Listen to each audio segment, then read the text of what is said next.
Today's episode of the Counselling Tutor Podcast is sponsored by Web Healer. You're a counsellor in private practice and you need a website, or you've got an existing website which you need help with. Web Healer are offering Counselling Tutor Podcast listeners, that's you, £100 off the cost of a website design and build. Now, Web Healers specialize in websites for counselors and psychotherapists. It's what they do. And the Web Healer team provide a completely non-technical, done-for-you solution, leaving you to focus your time on your clients. Operating for 20 years, Web Healer are a trusted resource amongst counselors when it comes to getting your practice online. So get the package details and claim your £100 off coupon for your new website by going to counsellingtutor.com/website. That's counsellingtutor.com/website. Hi, I'm Rory and welcome to episode 310 of the Counselling Tutor Podcast.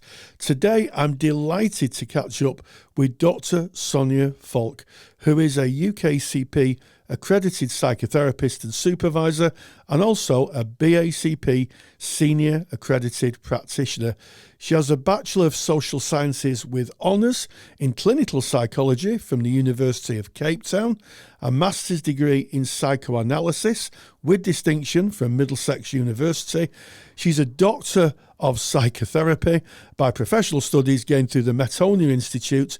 She's an author of a number of books and she's currently senior lecturer, Department of Professional Psychology at the University of East London. Today, Dr. Falck is going to talk about the importance of personal development groups to a qualified practitioner. Welcome to the Counselling Tutor Podcast, the must-listen-to podcast for counsellors, psychotherapists, and counselling students. Here are your hosts, Rory Oakes and Ken Kelly. Rory and myself, Ken, are absolutely delighted to welcome you to episode 310 of the Counselling Tutor Podcast, where today we're going to be covering three topics that we know are going to be interesting to you, starting off with our ethical, sustainable practice, where today we're going to be looking at relational depth and healing trauma clients. So it's a relational depth really related to trauma clients and how we build that and what the benefits of that are. We then go into our practice matters. Rory's already done a beautiful intro of Dr. Sonja Falck discussing the importance of personal development groups to qualified practitioners, and we're going to be dipping into that. And then student services today. We look at you, our students. We recognize you on your journey.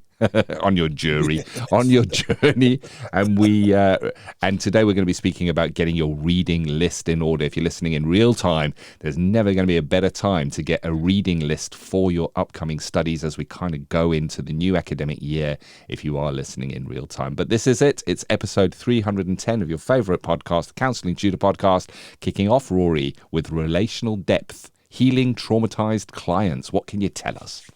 Well, I think the first thing I can say with a degree of confidence is that we see more trauma in the therapy room than ever before. Or another way of looking at it, it now has a name. I think once we have a vocabulary for things, it becomes more apparent. And I think trauma is something that's come into the consciousness of people, and not only the word itself, but also how it represents in people. And we know that when people are traumatized, it's not just a dysregulation of our thinking, it's also a dysregulation of our physical being. And this is something that's become more and more apparent through the years with people like Bressa van der Kolk, who has written enormous amounts of information on how the body reacts to trauma. Trauma is embedded in the body.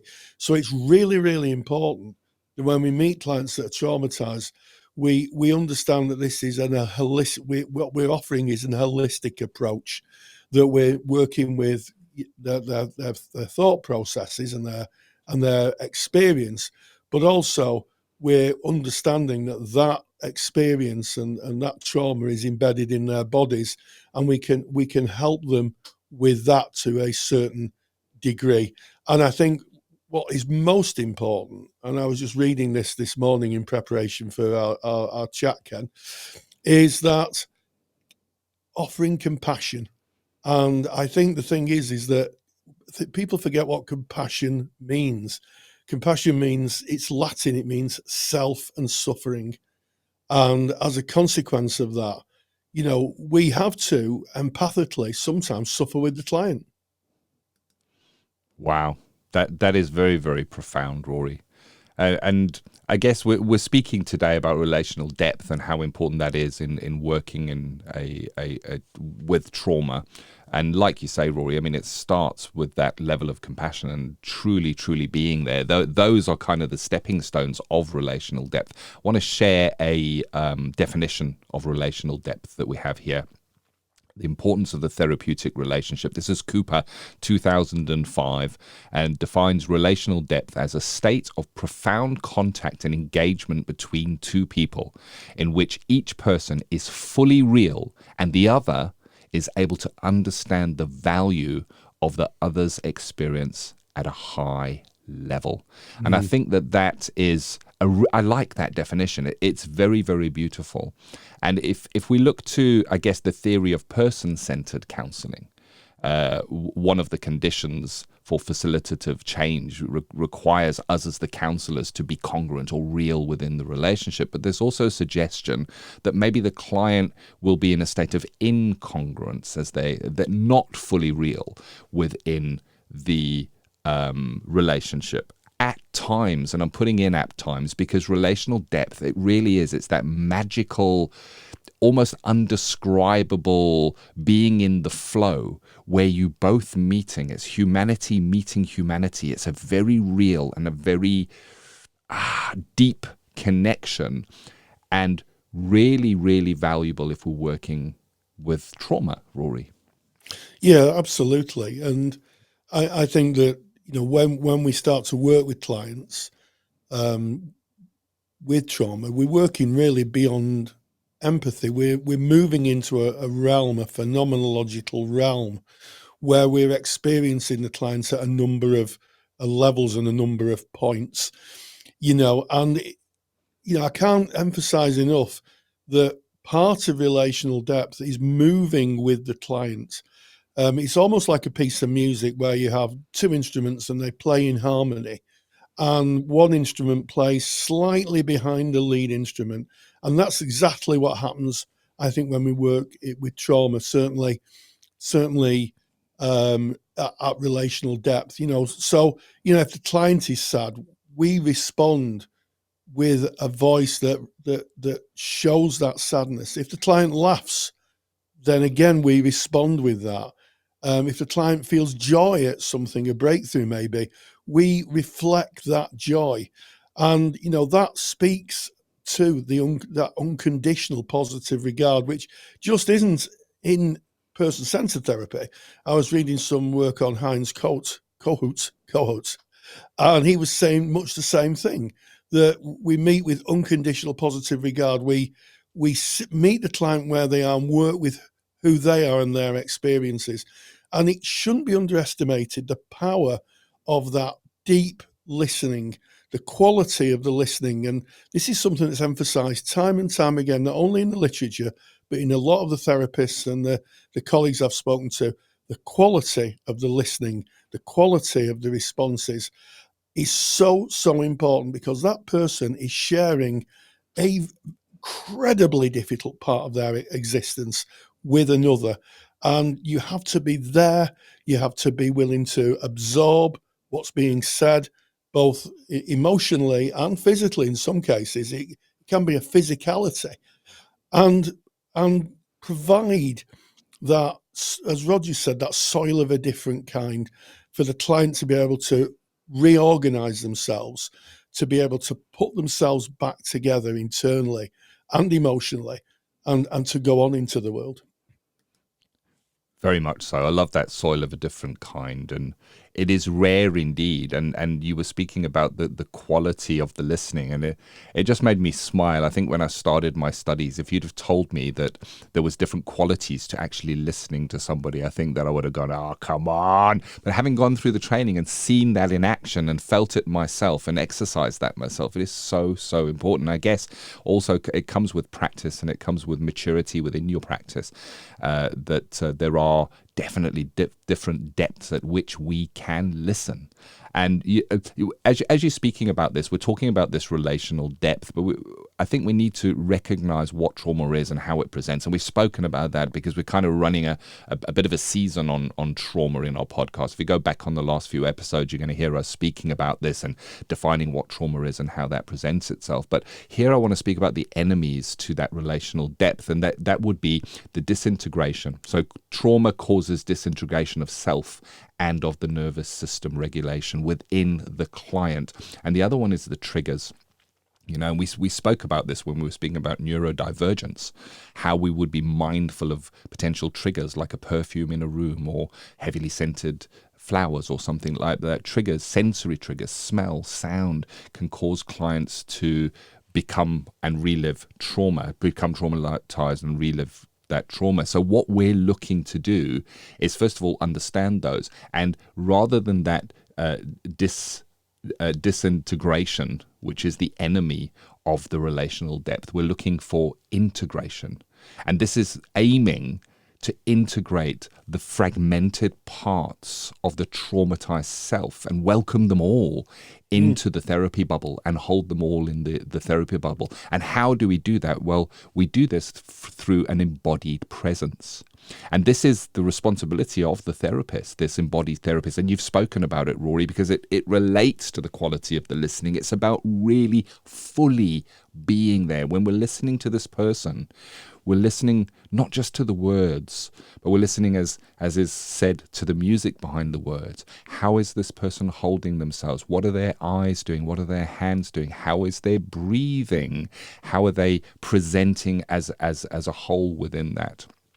And we can enhance our embodied presence through understanding ourselves, our practice, and what we're looking at. And there's a beautiful exercise in the associated handout, Rory, which speaks about exercises that we can do within the session with the client, where we can really, it's embodiment, practicing embodiment. The first is our posture. Our posture, how are we sitting? Where are our feet? Feet firmly on the ground gives you almost a grounding of self, having your back and feeling your back, being mindful in the moment. I can feel my back on the chair that I'm sitting on right now, Rory, but I have to be mindful and present to be able to feel that. So it's being fully present within in the room. And also, as therapists, we can use breath work to bring ourselves into the here and now. When we want to be fully engaged and right there with that client, just concentrating on how we are breathing, feeling the breath maybe go in and out of our nose. You'd think that it would be a distraction, but it's not. It actually grounds us in the present moment, because you can't be somewhere else if you're watching that breath coming in. And I think that embodiment, it just gives us a few little tools or little techniques that we can use to make sure that we are fully there for the client. And it's really worth going and having a look at the handout. It's a pretty comprehensive article that has been written on this, on relational depth, healing traumatized clients. And there's as always one of Rory's super duper handouts. It's beautifully referenced, so you have additional reading on this. It costs absolutely nothing. And to get it, you just go to counsellingtutor.com. That's our website. Click on the podcast tab, go to episode 310, and you can download that. But what else do we need to kind of keep in mind if we're talking about relational depth? We're talking about traumatized clients. What's kind of important to kind of bring this topic to a close, Rory? Well, I think that, to work effectively with clients who are presenting with trauma, there's a number of aspects to ourselves that we need to look at. And I think that first of all is that clients will project onto us. They may point fingers and say, people like you I remember supervising someone many years ago who's a female supervisee, and the client said to her, "I've been let down by women like you," and she was kind of knocked back in her seat by that. And I said, coping with that projection and being able to absorb it is so important, because the clients will feel disappointment, they'll feel pain, and they'll project it out. And it's really important that we're very present and very robust in the therapy room. And you spoke about being firm in the chair. What you were talking about, Ken, is being regulated. One person in the room in trauma work has to be fully regulated, and that is that's the therapist. And I also think avoiding rescuing tendencies. I think sometimes, certainly in the early forms of therapy, where clients talking about the story of what might have happened, not trying to jump in and fix. I think it's so important to allow clients to process their trauma without fixing them. Because what happens is if you put a fixing, you effectively discount what they're saying. You say, well, you could try this or you could try that. And what happens is the full story and the full process that they're engaging with is halted. And it needs to move forward. It needs to come out. So avoid, going very quickly in with interventions or fixes, and also managing personal dysregulation. Recognize your process. I have heard some, quite frankly, terrifying stories through my 20 years of being a therapist. And one of the things I was very, very grateful for was personal development, groups that I was in, being able to separate out what was my stuff and what was the client's, but also really, really good supervision to allow me to put a respectful distance between myself and the client for my own well-being. And that really speaks to regulating your own nervous system, speaks to maintaining a stable therapeutic presence. All the literature speaks to the fact that there's two people in that room. One needs to be regulated. One needs to be present and regulated, and that hopefully at all times is the therapist. Because if the two people become dysregulated, then you're going to get two very unwell people. So don't underestimate personal development. Don't underestimate good supervision. And I would say don't underestimate looking at the client load you're taking on and how many traumatized clients you're working with. It's usually good to spread the load out a bit so you're not facing trauma every time. Thank you, Rory. And if you'd like to read more on this topic, you can go to counsellingtutor.com, click on the podcast tab, go to episode 310. There's an intensive article, a really deep article, beautifully referenced, and you can download your super duper handout that covers everything that we've spoken about today. And it ends with these final remarks, which I think are very poignant here, Rory. Building a relational depth with a traumatized client requires a deep understanding of trauma, effective embodiment practice, and the ability to navigate complex therapeutic dynamics. And of course, the article covers that. But if you are looking to delve a little bit deeper into working as a trauma-informed practitioner at Counselling Tutor, we do have a certificate course in this very topic. And to find that, you just go to counsellingtutor.com. It's right there. You'll see all of the different courses that we run. We do run a certificate in trauma-informed practice. And that, Rory, brings us to the end of today's ethical, sustainable practice. And we now move on to the CPD section of the Counselling Tutor podcast, where you can kind of listen to this. You're listening to an expert on a specific topic and you can pop it down as CPD. And today, Rory, you had an interview with Dr Sonja Falck, and you were discussing the importance of personal development groups to a qualified practitioner. And, this is a topic really dear to my heart, because I remember when I finished my studies, it was kind of, I left personal development development group that I'd been in for a number of years, and it felt like there was an empty hole. And I often see in our Facebook group, in Counselling Tutor Facebook group, so many people saying, hey, are there any personal development groups that I can join? So it obviously leaves a hole, but it's interesting you kind of delved into what the importance of that is with Sonja. Absolutely. And, we touched on it in the last section, didn't we, about self-regulation and being present and being robust. And it's something that Dr. Sonja Falck kind of develops in my interview when we met up, and this is what she had to say. Practice Matters is proudly sponsored by the Counsellor CPD Library.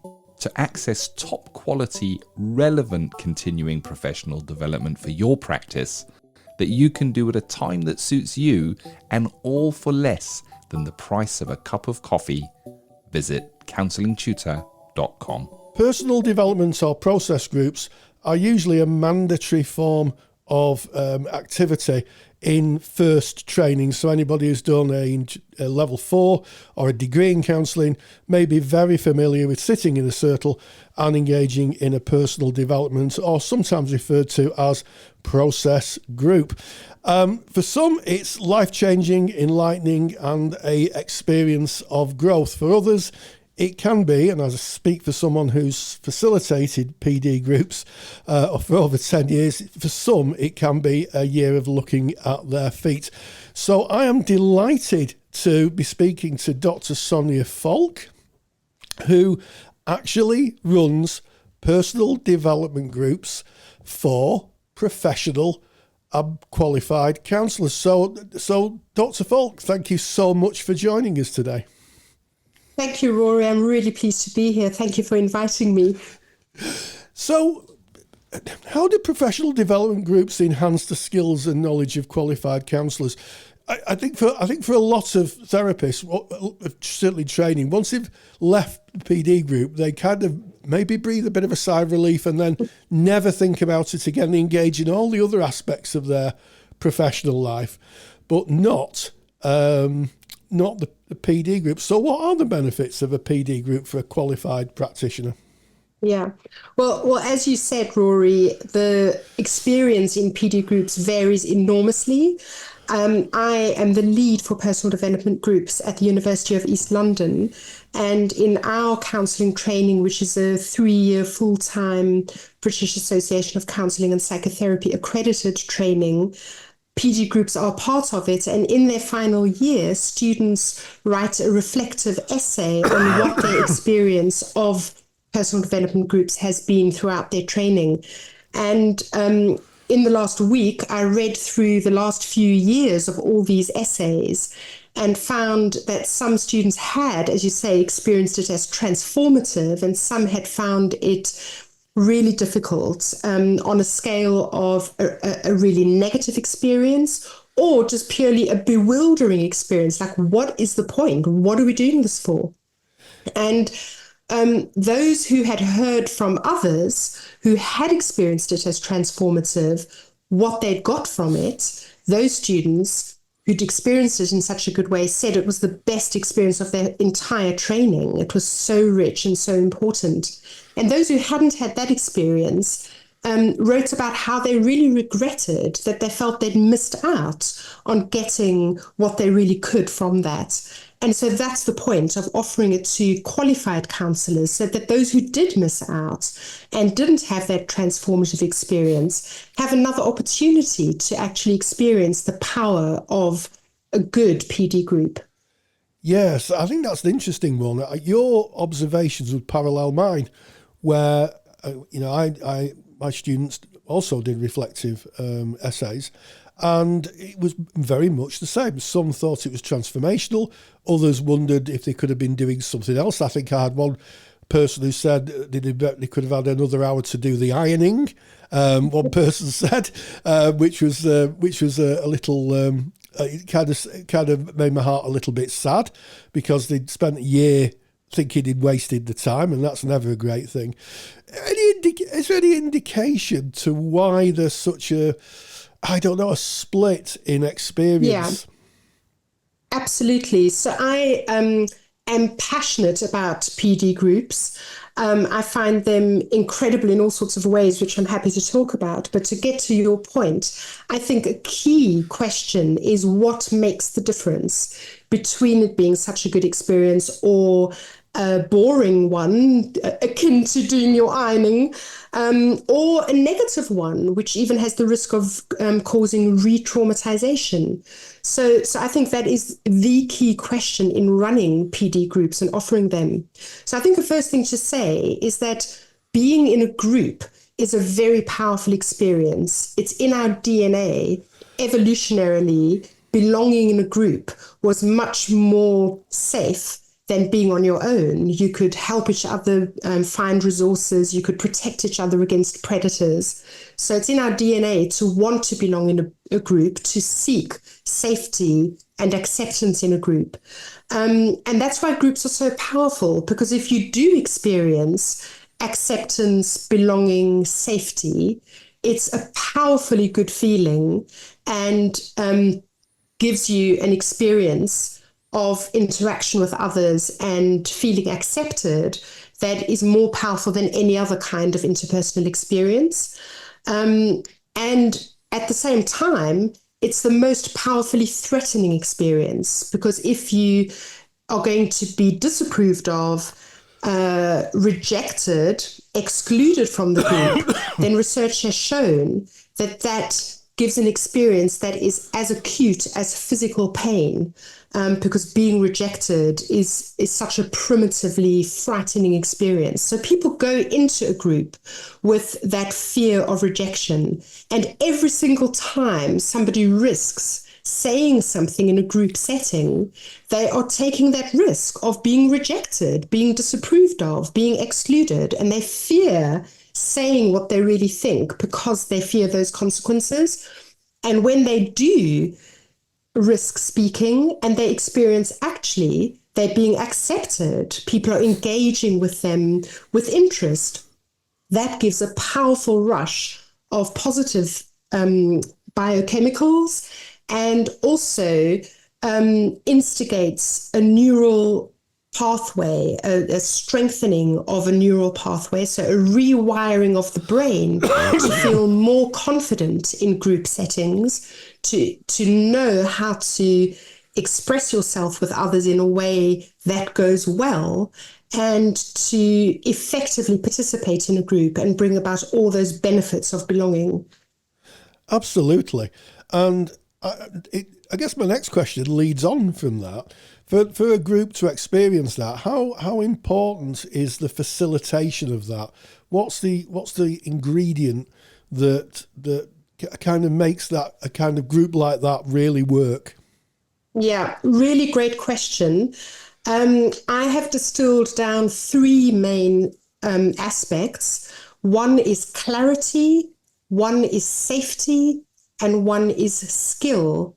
So it begins with clarity. It is so important to give students or qualified practitioners, anybody who joins a group, really, really clear guidelines on what is the purpose of this, what are we doing, and how are we going to do it. So there is one book that I've ever found on personal development groups in counselling training by Chris Rose. And in there, the metaphor is used of when you join the group, it's like getting onto a rowing boat, and each person has to pick up their oar and help row the boat. And that's how the group progresses. So people have to be given a metaphor like that to understand how you pick up your oar, how do you row, how do you participate, and what is the purpose, what happens when this works. So clarity is the first one.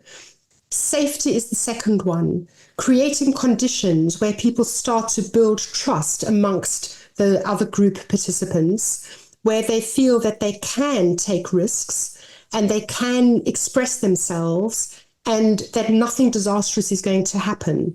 That's really important. It's important to differentiate between safety and discomfort, because having safety in a group doesn't mean that you're never going to feel uncomfortable. to grow and develop, you have to enter a zone where there is some discomfort. But it's safe discomfort. And when you can trust that this is safe, and the first sessions of any group are solely about building safety and trust. And when there is safety, people start to be more courageous and express themselves and interact with each other. And that's when it becomes really rich. And then the third element, skill. So that's skill of the facilitator in helping create safety, helping to ongoingly create clarity, model good interpersonal interactions, and encourage those. And also teach skills to the participants. So a very important skill is regulation. When you feel uncomfortable, when you feel triggered by something somebody else has said, how do you manage that? What skills do you have for looking after yourself in a group? What skills do you have for communicating effectively with each other?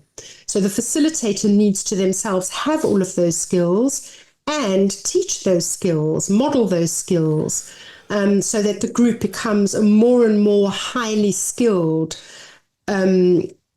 arena for communicating with each other and experimenting with each other. I mean, I think that is a clear outline of how a PD group should be run, and I get letters occasionally from students who have said that their personal development group is a bit like the Wild West and is a bit like a bar fight rather than something that's developing. I also get letters from neurodivergent counsellors, people who are autistic or maybe state that they're neurodivergent and are confused about what's going on, have a challenge in processing what's going on. Do you have any observations on working with neurodivergent people within a process group? Yes, absolutely. Because the groups that I have run, we typically will have at least one member who is neurodivergent. And so there's some really important things. I mean, one thing about neurodivergence, which is one of my specialisms in my research area and the books that I've written, is that picking up on social cues and having some sort of natural sense of what the right thing is to say in a situation or how to manage how communication goes. That's often something that doesn't come naturally. So in a PD group, it's a fantastic opportunity for making very explicit, well, when you look like this, another person might be thinking that. When you're very quiet in the group, maybe you being quiet because you're scared and you don't know what to say. But how does the other person experience it? Other people in the group might think that you are rejecting them. You think they're boring. You don't think they're worth having a conversation with, and that's why you're keeping quiet. So actually having that opportunity to really draw attention to what is your behavior, how is the impact on others of that behavior, and what can we do about that when you're sitting there quietly saying nothing? If it's because you're scared of saying something, how can you let us know that? Maybe you can say, you know what, I want to participate, but I don't know what to say. Like, that's a great communication. So what we do in the group is encourage people to share what's actually going on for them. So even just saying, you know what, I'd love to get involved in this conversation, but I don't know how. Or I want to speak, but I'm scared it'll be inappropriate. Or I want to say something, but I'm worried I'll take up too much time. You know, people, neurodivergent or not, always fear that when they speak in a group, they're going to be speaking too much. And so sometimes they err on the side of what feels safer, which is to say nothing. But then that has its impact also. Whether you say something or you don't, you're impacting the people around you. But can we be curious about the impact? And can we make it explicit? So you then have more control over what sort of impact you want to create. And you can say out loud, I'm struggling with this. And then the impact is other people understand where you're at. And actually they reach out to you because they like it that you're being vulnerable, rather than you sitting there being quiet and they think, oh, you're arrogant. And they start turning away from you because they feel that you're critical of them and they sharing, but you're not. And that's unequal. Yes, I mean, a masterclass in how to run a PD group right there, really. I'm sure there'll be a few tutors making notes, listening to this podcast, writing furiously down and replaying it. What message would you give to maybe qualified practitioners? They've left their practices, they've left their first trainings, and they kind of yearn for that, incredibly powerful environment of a PD group, or they may feel they've missed out. They may be listening to this and thinking, I just wish that I got more out of it. What would you say to that listener? Yeah, well, first thing I'd say is great to notice that there's something here that could really aid your personal and professional development that you're interested in pursuing. Next step is, how do you find that? So I'm personally running in-person PD groups for qualified practitioners in North London, just by Highgate Underground Station. Lots and lots of people who are listening to this podcast won't find that a location that they can easily get to. But if you want to reach out to me and let me know that you're interested, then, we can always see if we can create more of this happening in more locations as well. So what I've done in my lead of personal development groups at UEL is I've created guidelines for students in how this works and what it's about, and for the facilitators. So if we sort of emulate that model of how to do it well, then, that's something that can be rolled out. But yeah, just reaching out and saying that you'd like to experience this. And then the way to do it is to have a bit of an assessment.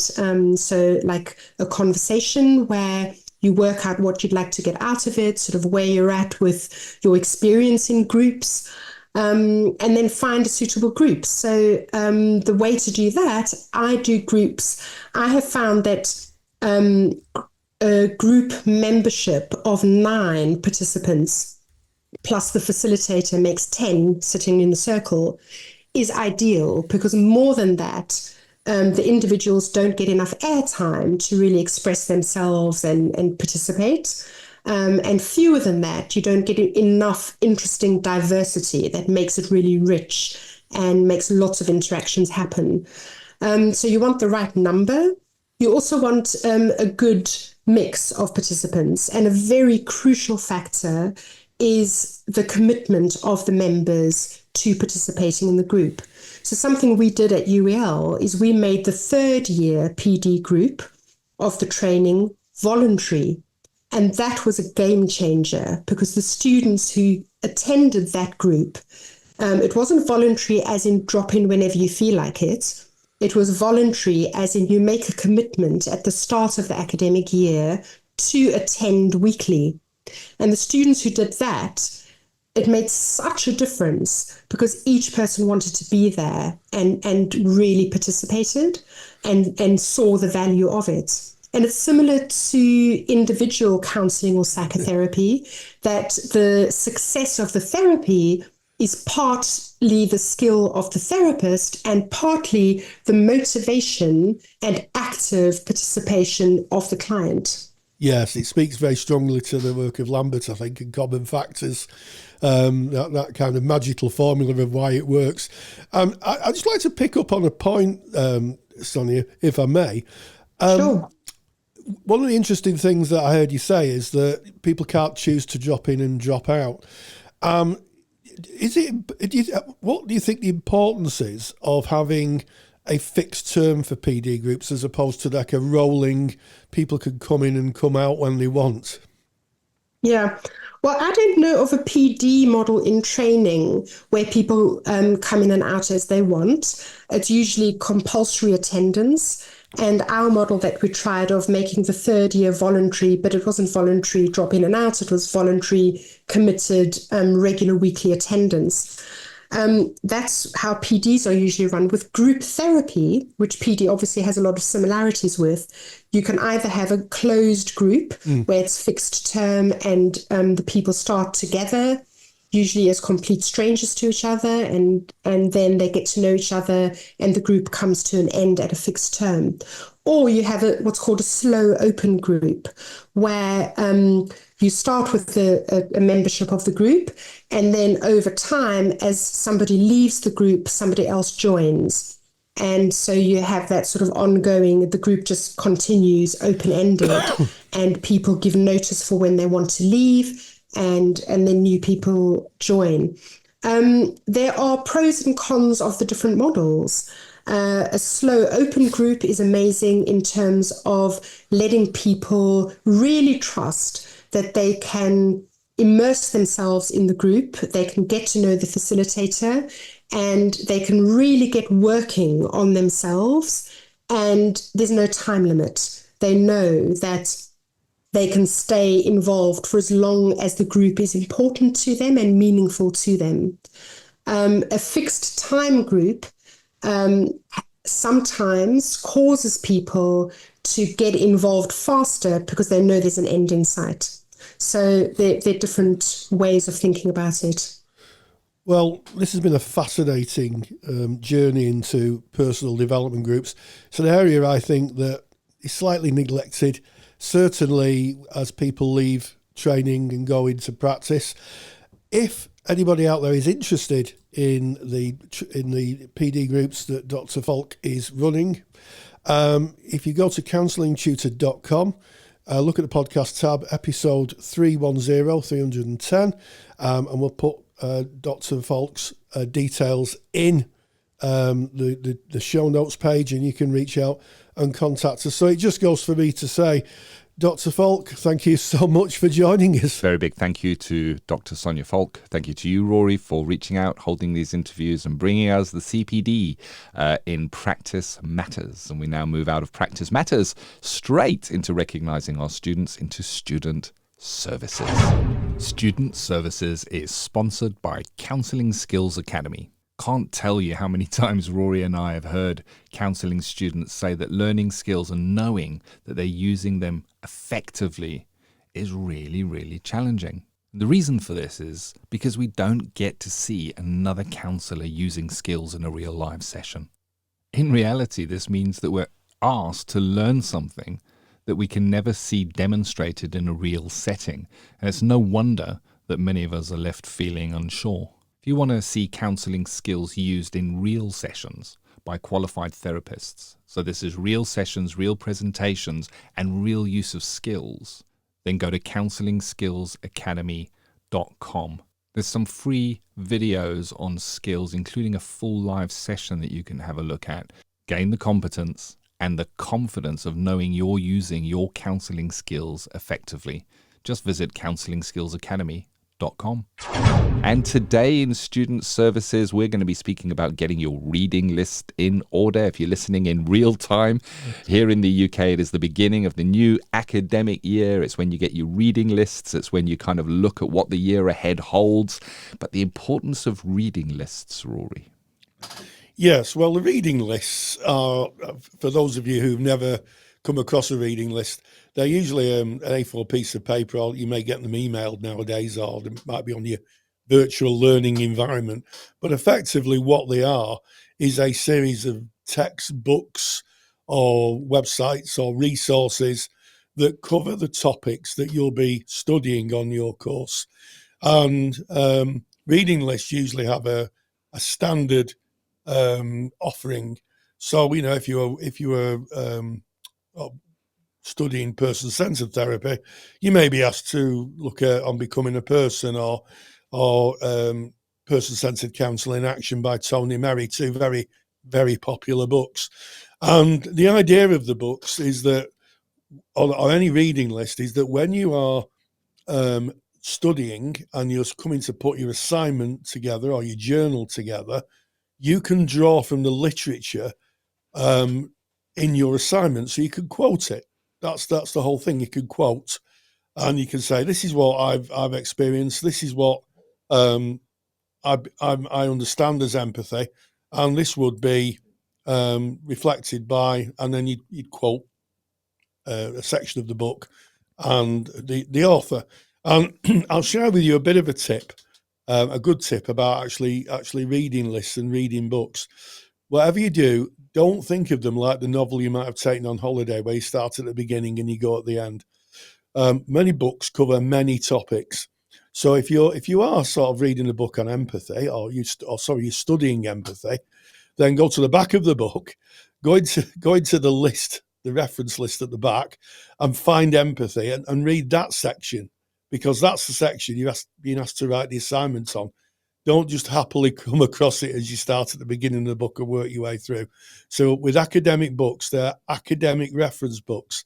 So like with any reference book, you go to the back, you'd find the topic you're studying, empathy, or it could be counselling and law, or it could be whatever you're looking at, unconditional positive regard or ethics, and you go to that page, and then you go to that chapter in the book, and that's the chapter you should read.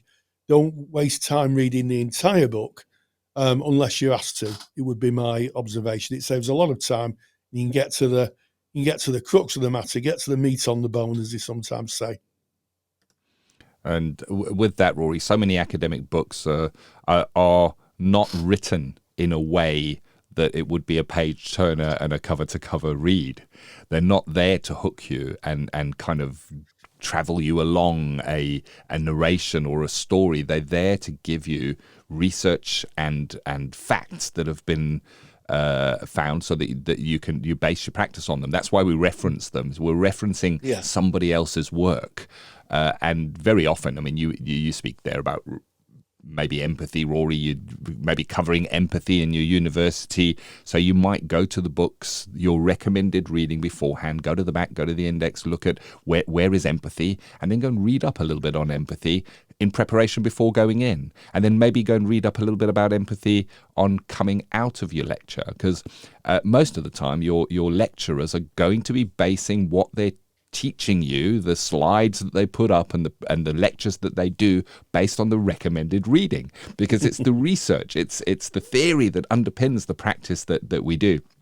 And I know with my daughter, when she started in university and she got her recommended reading list, they were really thick books, Rory, lots of really thick books. And she felt overwhelmed because she felt that there was a requirement that she had to read all of these books and know exactly what was in these books. And you don't, you need to reference the books. And I have to say, Rory, there are some books that are a good read cover to cover as well, that you can actually read it and enjoy it and go, wow, I actually enjoyed reading the whole of that book.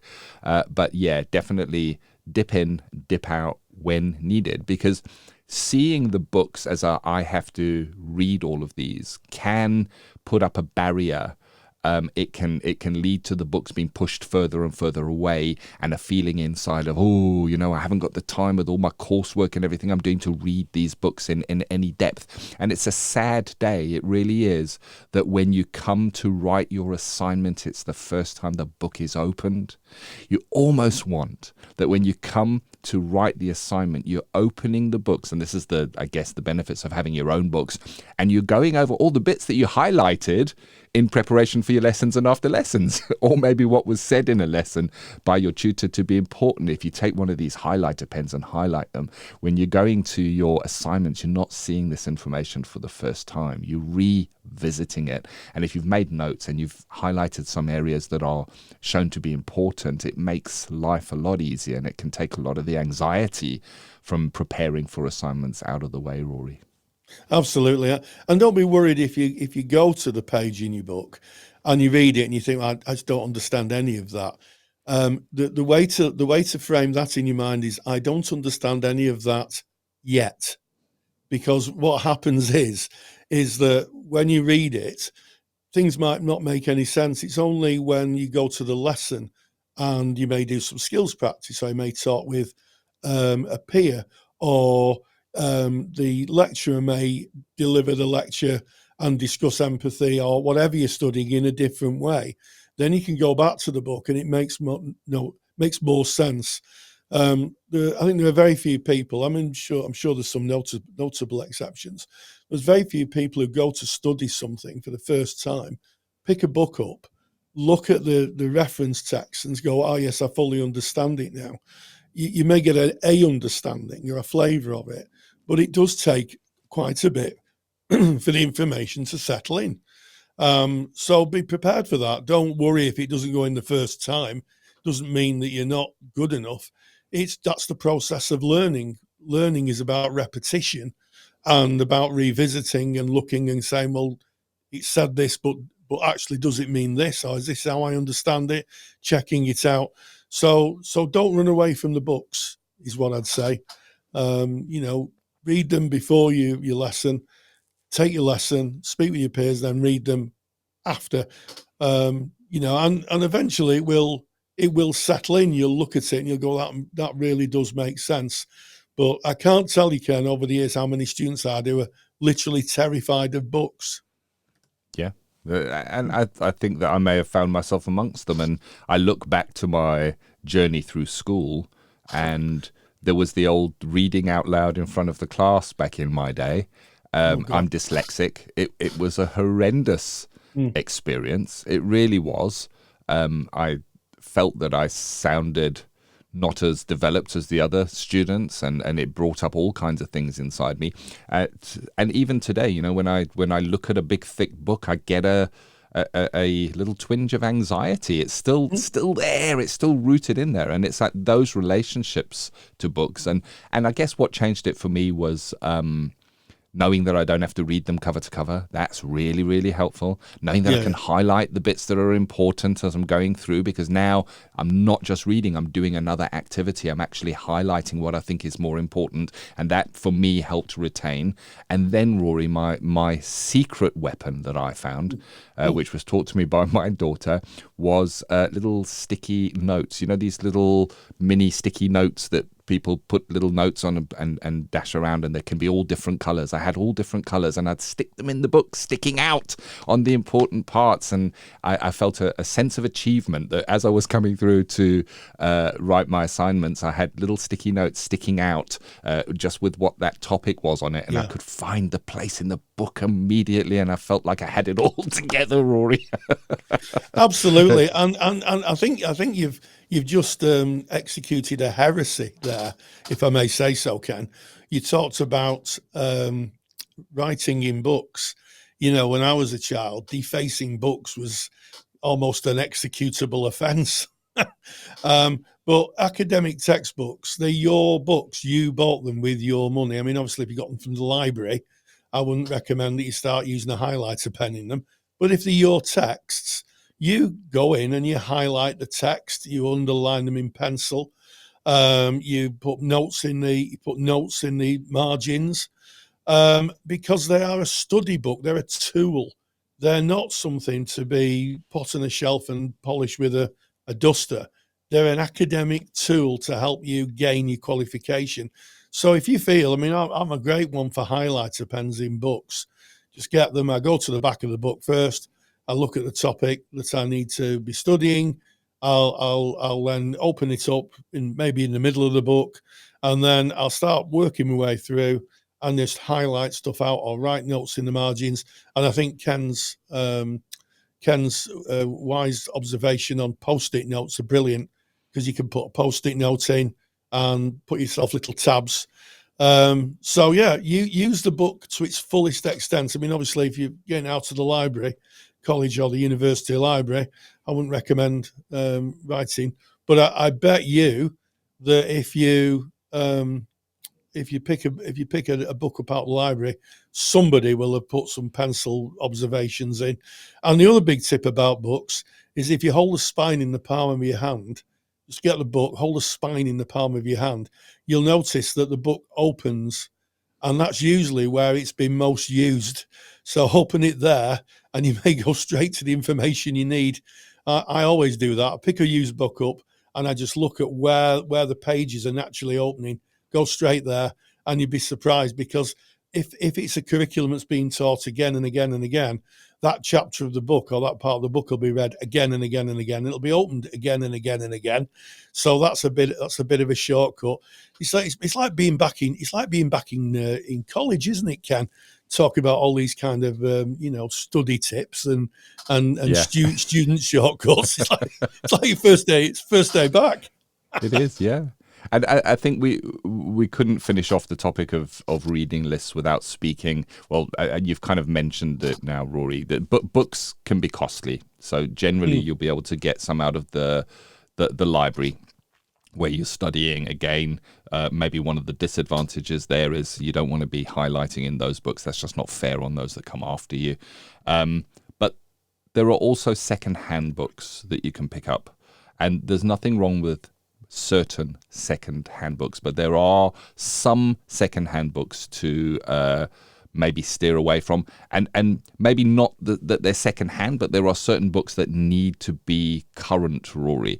And I think we've spoken about it before. It's things like legislation, the ethics, those kind of things. You would want to be working on what is most recent. So you wouldn't want maybe a 10-year-old book on the law and ethics. Certainly here in the UK, the law has changed considerably over the last 10 years. Ethical guidelines with the ethical organizations have changed. The professional bodies have changed. So you want something that is a little more current there. But the theory, like you say, Rory, is the theory.